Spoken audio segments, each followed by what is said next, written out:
નમસ્કાર પાલનપુર આ છે બનાસકાંઠા જિલ્લાનું પાલનપુર શહેર અને પાલનપુર શહેરનો આ જે આબુ હાઈવે જે રોડ કહેવાય છે સામેનો જે વિસ્તાર છે એ પારપડા ચોકડીથી ઓળખવામાં આવે છે।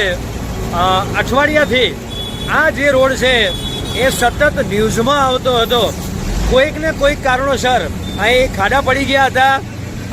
જે ટુ વ્હીલર છે ચાલકો એ જ્યારે ચાલતા હતા ત્યારે એમની આંખની અંદર જે આ કપચીઓ છે એ કપચીઓ ઉડીને પડતી હતી અને ચોમાસાની અંદર જ આ રોડનું જે પટ્ટા પાડવાનું એટલે કે રીસર્ફરિંગ કરવા પહેલાં એટલે કે આ ડામર કરવા પહેલાં એમણે રોડને તોડી નાખ્યો હતો અને જેના કારણે પુષ્કળ પ્રમાણમાં અહીં ધૂળ ઉડી એ પરેશાન થતા હતા।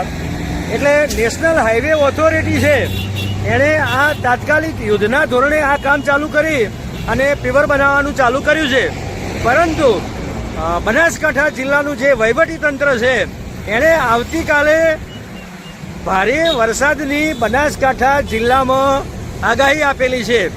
હવે જો આવતીકાલે પુષ્કળ પ્રમાણમાં જો અહીં વરસાદ થઈ જાય તો આ જે રોડ અત્યારે બને છે એ રોડ રહેશે કે એની ગુણવત્તા જળવાશે એ એક મોટો પ્રશ્નાર્થ છે।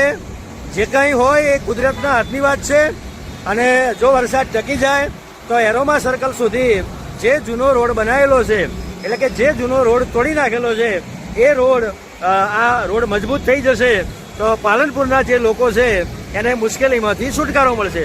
પરંતુ જો રાત્રે 31 તારીખે વરસાદ થઈ ગયો તો આ રોડ કોઈ કામનો નહીં રહે એવું અહીં હાલના તબક્કે જણાઈ આવે છે।